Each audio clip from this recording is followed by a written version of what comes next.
오늘은 하나님 품으로 라고 이렇게 제목을 정해봤습니다.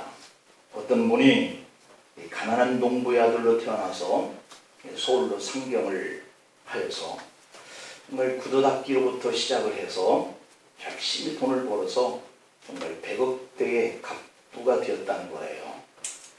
배우지 못한 것이 한이 되어서 자신들의 아들, 딸들에게는 열심히 공부를 시켜서 변호사가 나오고 교수가 나오고 의사가 나오고 회계사가 이렇게 나왔다는 거예요. 이렇게 아들, 딸들 다 훌륭하게 가르쳐 놓고 또 좋은 배필들을 만나게 해서 결혼까지 다 시켜놓고 이제는 이 100억대의 자산을 가지고 있던 이 할아버지, 할머니가 된 거죠. 그래서 이제는 우리 둘이서 남은 여생을 행복하게 살아갑시다. 이렇게 두 노부부가 이렇게 마음들을, 생각들을 얘기하면서 그렇게 살자고 그런 거예요. 그런데 이분들은 아들, 딸들을 위해서는 돈을 써보았지만 자신과 이웃에게는 돈을 쓸 줄 몰랐던 거예요. 할아버지, 할머니는 지독한 구두쇠가 되어서 이렇게 부자가 되었지만 밖에 나가면 자신들을 위해서는 자장면 한 그릇 사 먹는 것도 벌벌 떨었다고 하는 거죠. 정말 부자였지만 돈 쓸 줄 몰라서 궁색을 떨면서 살게 된 거예요. 그들은 죽을 때까지 자녀들에게 단 한 푼도 주지 않겠노라. 그리고 자신들만 위해서 꼭 쥐고 살자고 결심을 한 것이죠. 그러던 어느 날 노부부는 모처럼 식당을 갔습니다. 얼마 만에 간 식당인지 몰라요. 이들은 식당에서 밥 한 그릇을 주문한 후에 그릇을 2개를 달라. 그래서 밥을 나눴어요, 둘로. 할아버지가 밥 먹는 것만 열심히 할머니가 옆에서 구경하더라는 거예요. 이상하게 생각한 식당 주인이 왜 할머니는 식사하지 않으세요? 라고 묻자 그 할머니가 대답하기를 할아버지가 다 먹으면 틀리 빌려서 먹으려고 이 10억 자산을 어떻게 쓰려고 놔두고 이렇게 살았는지. 여러분은 하나님의 자녀인 것을 믿기를 축복합니다. 그렇다면 천지를 만드시고 만유의 만물을 가시고 주인으로서 우리에게 달라하면 주시겠다 하신 그 하나님 아버지를 모시고 살면서도 이렇게 질 낮은 그런 삶을 살면 안 될 줄 믿습니다. 하나님은 학개서 2장 8절에서 은도 내 것이고 금도 내 것이다. 만군의 여호와의 말이니라 이렇게 말씀을 하신 분인 줄 믿습니다.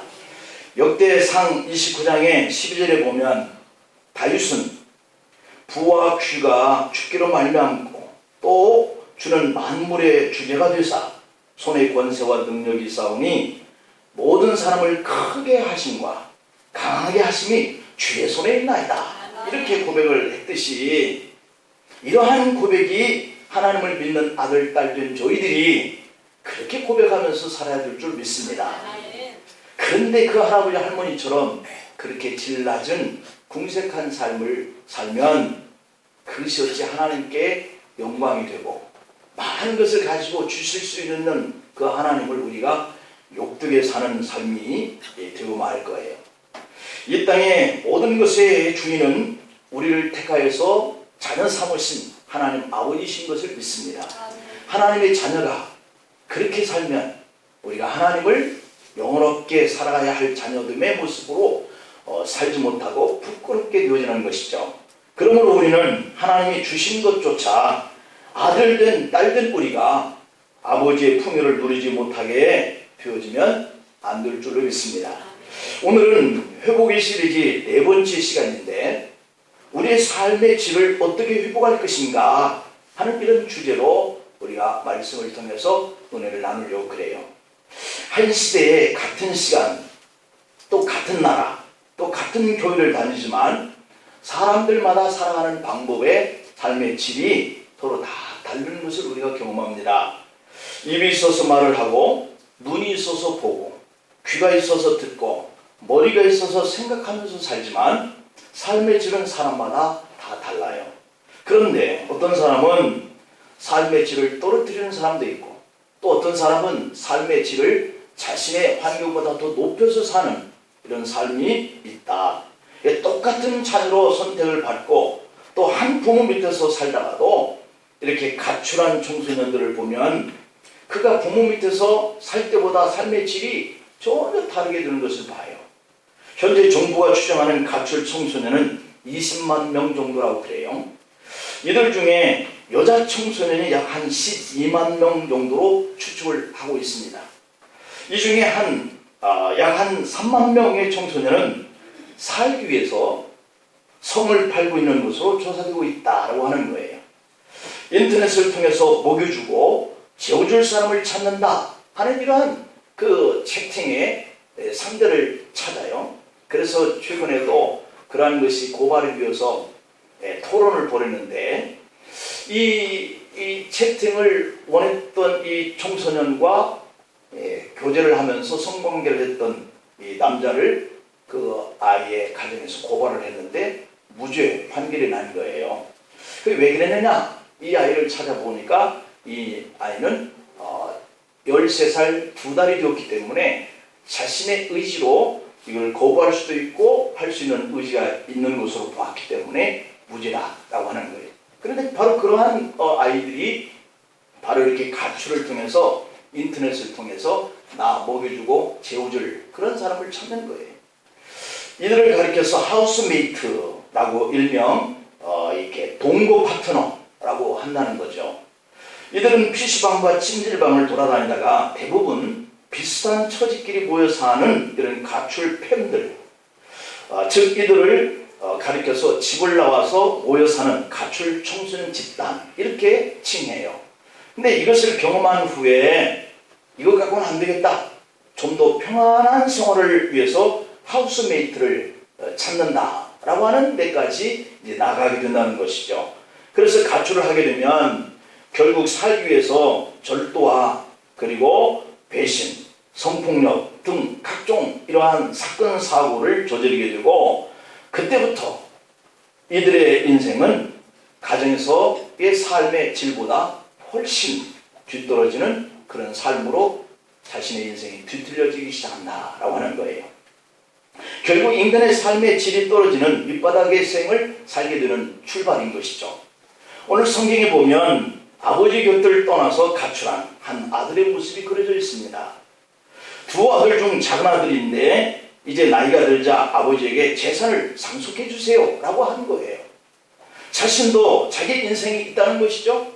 이제는 아버지로부터 간섭을 받지 않고 마음껏 한번 살고 싶다는 것이죠. 아버지는 유대인의 상속법에 따라서 작은 아들의 몫인 3분의 1 재산을 상속해 줍니다.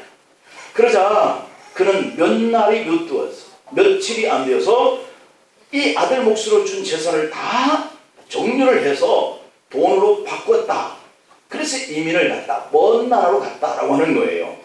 그는 아버지의 품을 떠나면 야, 이제부터는 나에게 참된 자유다 라고 하면서 살 줄 아는 거예요. 이제 이 돈 정도면 재산을 증식할 수 있고 나의 평생의 미래가 보장될 것이다, 이렇게 생각하는 거예요. 이 돈이면 자기 인생이 행복해질 수 있을 것으로 생각하는 거예요. 아버지의 품을 떠나면 많은 사람과 어울리면서 참 재미있게 살 줄 알았던 거예요. 아버지의 품에서보다 더 질 좋은 삶이 그에게 다가올 것으로 생각하는 거예요. 그러나 아들은 탕자가 됩니다. 오히려 인생의 질이 떨어진 자리 속에서 아버지를 생각하면서 내가 아버지께 돌아가야 되겠다, 이것을 생각했다는 거예요. 우리는 여기서 작은 아들의 결과를 한번 생각해 보면서 우리의 삶을 조명해 보고 적용해 보자 라고 하는 그런 교훈을 우리가 전 생각해 보겠습니다. 첫째로 이 작은 아들의 결과는 허랑방탕하게 되었다는 거예요. 오늘 본문 13절 말씀을 보면 그 후 며칠이 안 되어 둘째 아들이 재물을 다 모아서 먼 나라로 가서 허랑방탕하여 그 재산을 낭비했다라고 이렇게 기록되어 있죠. 허랑방탕했다라고 하는 것은 우리의 삶의 규범이 없어졌다, 그런 뜻이에요. 어떤 기준이나 규범이 없어졌다라고 하는 것이 허랑방탕하게 되었다라고 하는 것인데, 인생의 삶의 규범이 깨지면 허랑방탕하게 되는 것의 출발인 것이죠. 그 다음에 두 번째 결과는 모든 재산을 낭비했다라고 했어요. 오늘 본문 14절을 볼까요? 다 없앤 후 그 나라에 크게 흉년이 들어 그가 비로소 궁핍하게 되었다. 이렇게 기록되어 있어요. 그러니까 삶의 규범이 없어지니까 자기의 재능을 낭비하게 되었다라고 하는 거예요. 그러다가 비로소 궁핍해진 것이죠. 그 다음에 세 번째 결과는 어찌 되었냐면 돼지치는 노예처럼 살게 되었다는 거예요. 오늘 본문 15절을 볼까요? 가서 그 나라 백성 중 한 사람에게 붙여 사니 그가 돼지를 치게 했다라고 하는 거예요. 아버지의 품 안에 있을 때보다 삶의 질이 훨씬 떨어졌죠. 그 다음에 네 번째 결과 보니까 아무도 그를 돌보아 주지 않게 되었다라고 하는 것이 본문 16절 말씀인데요. 한번 보면 그가 돼지 먹는 주염 열매로 배를 채우고자 하되 주는 자가 없는지라 라고 이렇게 되어 있죠. 작은 아들의 삶의 질이 최악의 상태로 밀려나고 말았어요. 아들과의 관계도 아들의 소유도 이 아들의 삶의 수준도 이제는 다 망가지고 마는 거예요. 아들에게 주어진 것 다 잃어버리고 겨우 목숨만 남은 초라한 인생이 되었다라고 하는 것이에요.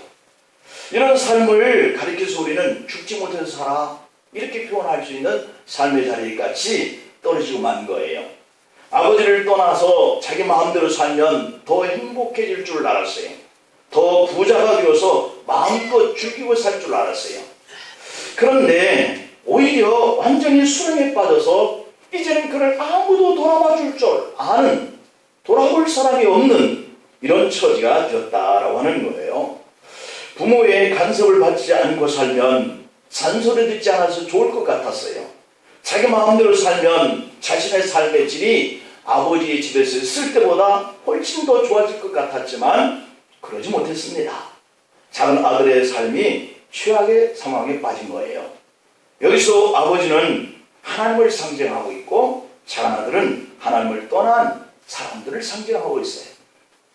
우리가 하나님을 떠나면 결국 삶의 질이 이렇게 떨어질 것이다 라고 하는 교훈의 비유인 것이죠. 하나님은 나의 자유를 방해하는 존재로 생각하고 우리 인생들은 하나님을 떠났지만 사람들은 오히려 진정한 자유를 누리지 못하는 삶의 질이 더 안 좋은 곳에 빠지고 맙니다. 사람들은 하나님을 마치 내 인생을 왜 이렇게 간섭해 라고 하는 육신의 아버지처럼 하나님이 말씀을 통해서 자꾸 우리를 독재하는 것 같은, 그래서 나의 행복을 방해하는 것 같은 이런 생각을 가지고 하나님 없이 살겠다라고 하나님을 떠나지만 그런다고 그 인생에게 참된 인생이 주어지지 않는다는 거예요. 하나님을 떠나면 결국 인간은 하나님이 아닌 다른 것들에게 노예로 붙들려서 살아가게 되어지는 그러한 경우가 많다.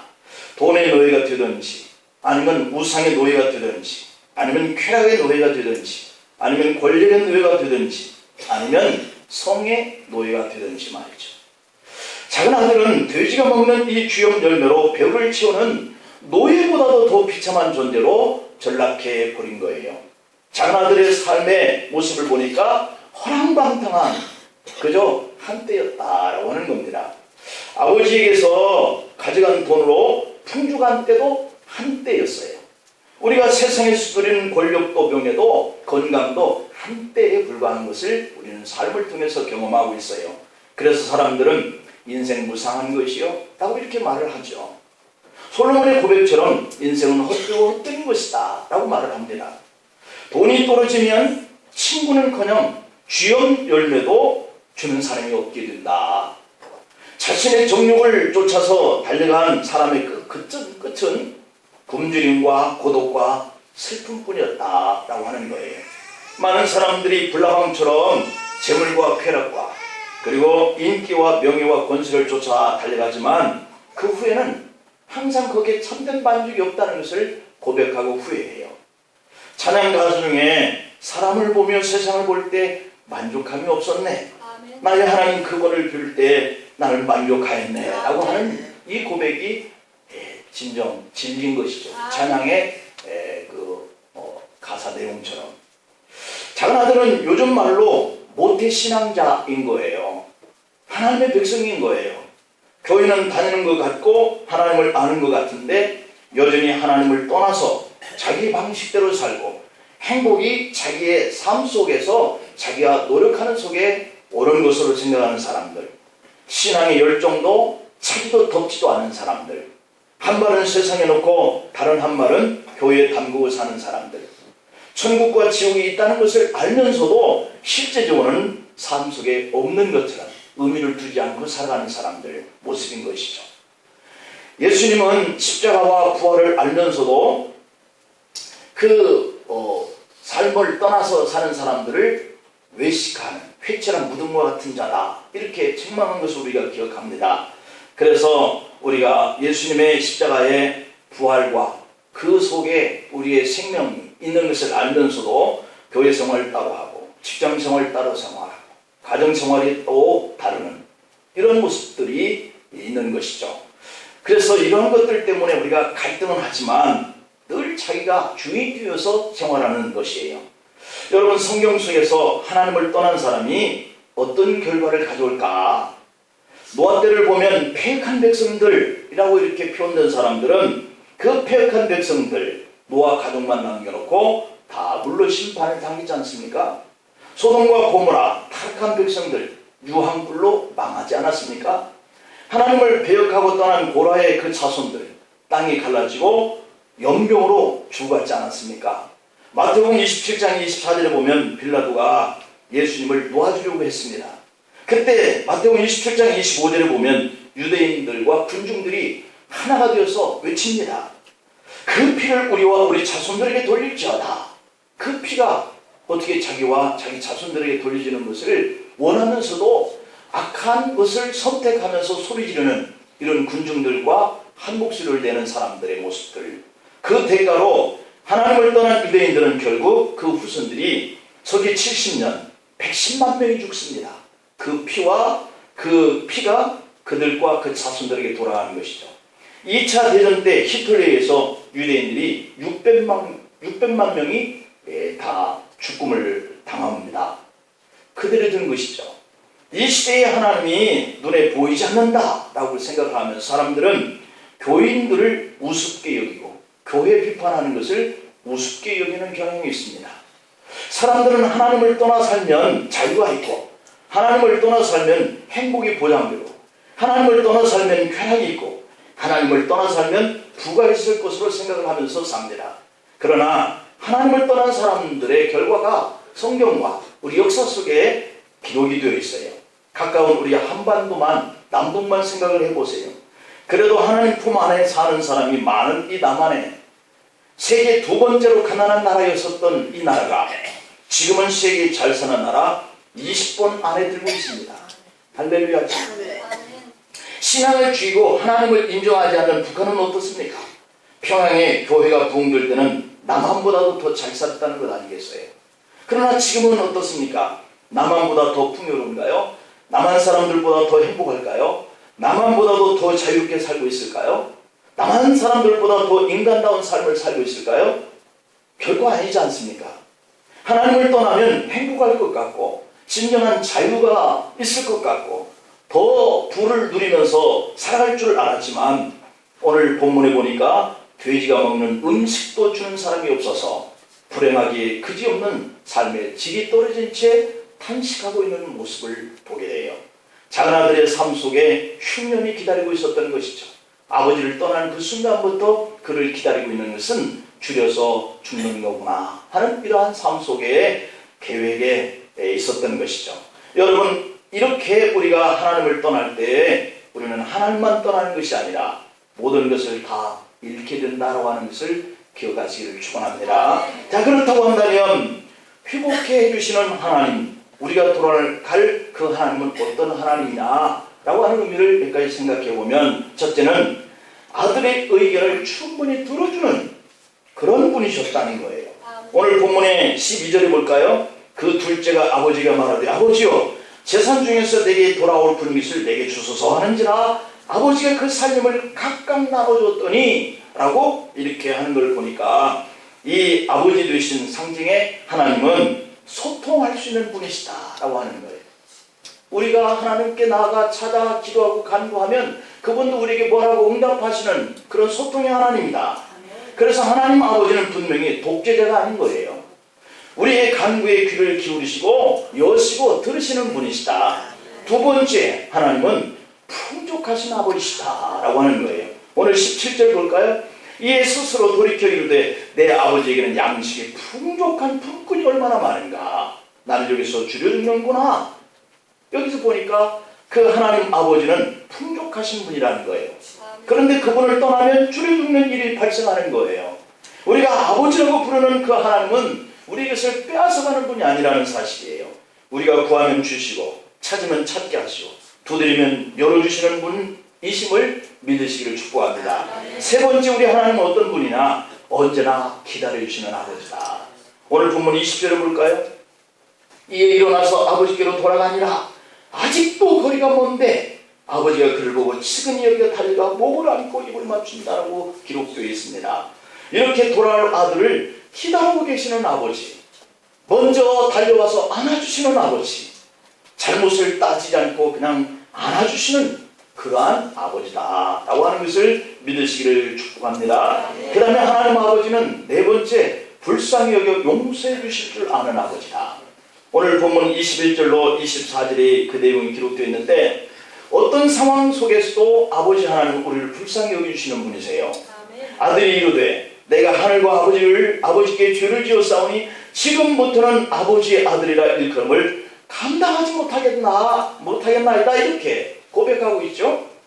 그러나 아버지는 종들을 향하여서 말하기를 제일 좋은 옷을 내어다가 입혀라, 손에 가락지를 끼워라, 발에 신을 신기라 이렇게 하셨고, 살진 송아지를 끌어내 잡아 먹고 즐기자라고 이렇게 하셔요.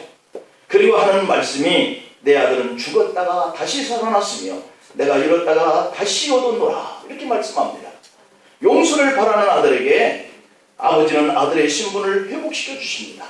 제일 좋은 옷을 입혀주시고 손에 가락지를 끼워주시고 발에 신을 신겨주셔서 즐겁게 해주셨다는 거예요. 있던 것을 다 잃어버리고 왔지만 그를 용서를 비는 이 모습을 보시고 완전히 아들의 삶의 질을 다시 회복시켜 주시는 그런 분이세요. 이사야서 49장의 15절에 보니까 여인이 어찌 그 젖 먹는 자식을 잊겠냐? 자기 태에서 나는 아들을 긍휼히 여기지 않겠냐?